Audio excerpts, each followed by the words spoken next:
What's the specific problem or challenge that I am trying to help my ideal client overcome?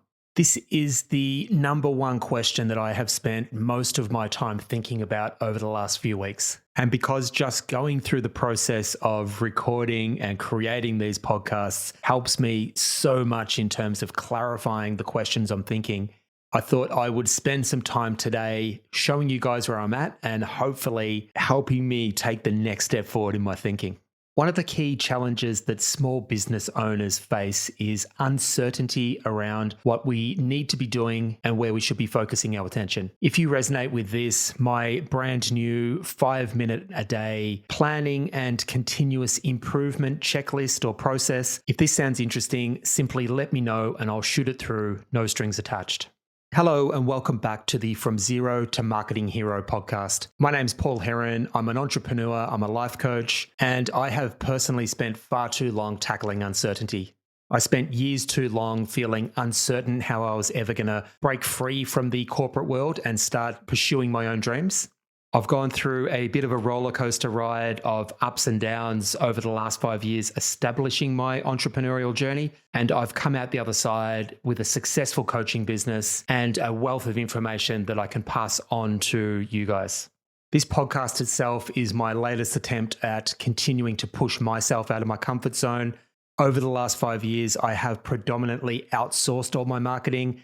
And I recently decided to jump in the deep end and spend the next 12 months recording, uploading, posting a podcast episode every single day to finally uncover the secrets behind attracting my ideal client into my world on my terms. So without any further ado, let's get into today's episode. So over the last 5 years, I have spent time completing quite a few exercises on understanding who my ideal client is.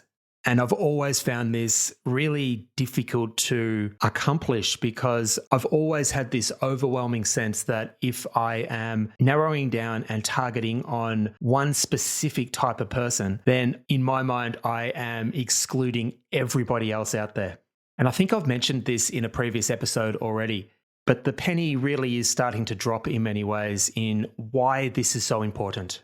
From a marketing perspective, our message is not going to stand out and it's not going to cut through all the noise if it remains general and vague.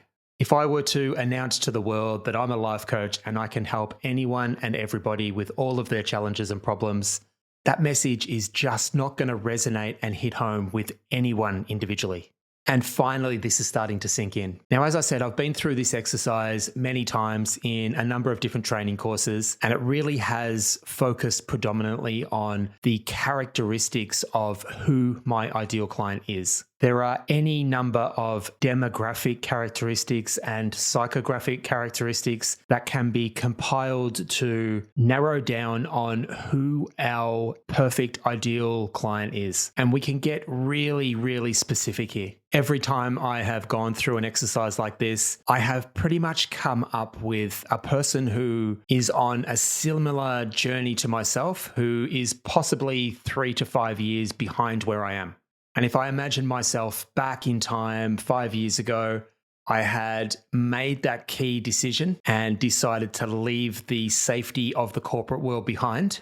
And I was in the early stages of forging my path in this self-employed entrepreneurial world. Well, that's where I am 5 years from now. I think maybe even the last time I did this might have been 18 months ago. And even then, thinking back 5 years beyond that point, I was still in the corporate world. And I think it's really interesting to think through because 5, 6, 7 years ago, 3 years ago, even where I am right now, I am the same person with the same demographic and psychographic characteristics, but where I am on my timeline makes a huge difference in terms of the actual problems that I am experiencing. And thinking about the specific problems and challenges of my perfect ideal client is something that I think I have missed along the way. So while I have a very clear understanding of who my ideal client is, I even have a name for my ideal client or my avatar. I call him Tom. I know exactly who he is. And I've always intended to aim all of my messaging with Tom in the center of the dartboard. But the thing that I'm finding really interesting to think about right now is that depending on where Tom is specifically on his unique timeline, those specific challenges that he needs assistance and help with right now are very, very different. And this really becomes the interesting thing and the reason behind this question being on my mind. So what I am effectively left with is a clear understanding of who this person is that I'm going to aim my message at. I also know what the timeline looks like. I know that they've most likely come out of the corporate world, potentially felt like they've got this burning feeling that they're made for more and they want to be their own boss at some stage, but they just don't know how they're going to let go of the safety and comfort that can come with these corporate jobs. They don't know how they're going to get out. Then they finally make this huge life-changing decision to jump out and give being self-employed a go. Then I know that there is this roller coaster ride. I know for me personally, I could not have known what to expect from business until I jumped in and got started. And it was quite a steep learning curve. There were many lessons along the way that I could never have predicted until I jumped in and started doing this work. In my case, there was a move a few years into that journey. I relocated from Australia over to Ireland. There was training up and gaining my confidence to be a coach and the skills involved with actually jumping in and doing coaching work.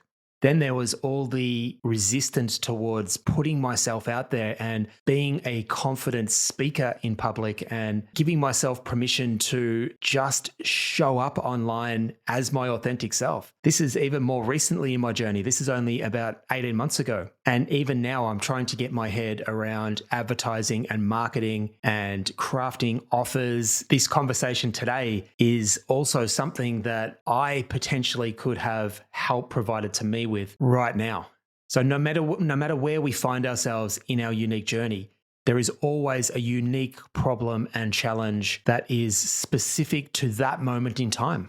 And deciding what specific challenge or problem I am going to help my clients with is the burning question that I am grappling with at the moment.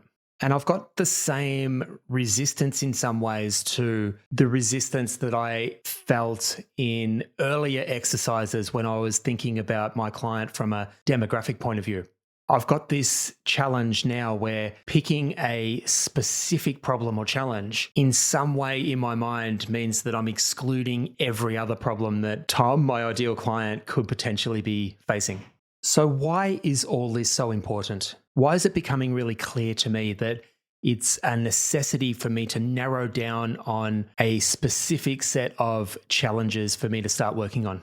And it comes back down to the more specific my message is directly talking to a specific problem, the more the prospect or the potential client feels like I'm talking directly to them.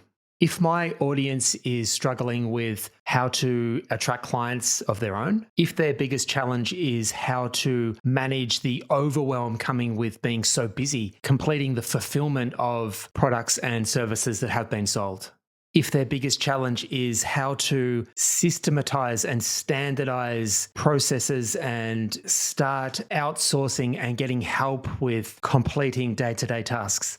For each of these problems, there is a very different mindset and set of solutions that is required to address these. A general, vague approach to messaging just is not going to get through the noise.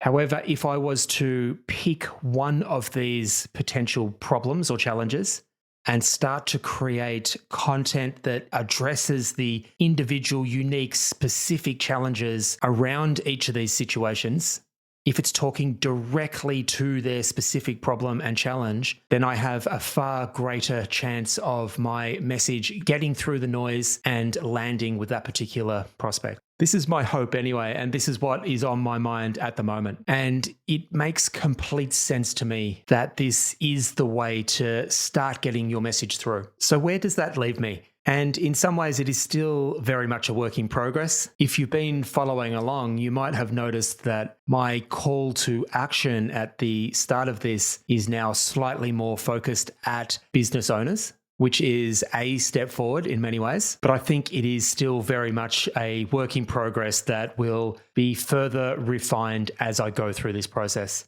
And I'm curious to ask what you think. If you've been listening along and have your own business, does the slight shift in my messaging resonate even more with you? Or maybe it's the opposite. Maybe you have been following along. The shift in my message has had a polarizing effect and no longer resonates as much.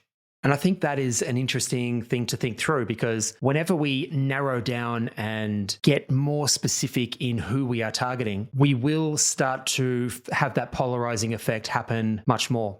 Our goal is not to have a message that appeals to everybody. Our goal is to have a message that really speaks to the person that we have decided is in the center of that dartboard. Now, we'll start throwing darts at that bullseye, at that center of the dartboard. And our message may well resonate with other people around the vicinity. But there will also be others out there that just don't understand or don't feel that the message is meant for them at all. And that's okay. That's all part of this journey and part of what I need to get used to as a marketer and as a business owner. So once again, I feel like I've got tremendous value in just talking this out loud today. I'd love to know what you guys think. You can head over to my website, paulheronlifecoaching.com. There's a couple of different ways you can reach out there. So if you have any feedback at all, I would love to hear from you. Also keep in mind, if you are interested in this message, if this message does resonate and you're looking for the perfect place to start, my 5-minute continuous improvement daily planning tool might be exactly what you're looking for.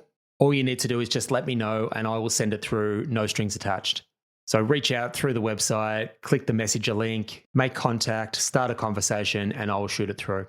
Finally, if you're enjoying the show and getting value, it'd be fantastic if you could take a moment to hit that subscribe button. It really does go a long way in helping share the show with a wider audience. I hope you all have a fantastic day, and until tomorrow, bye for now.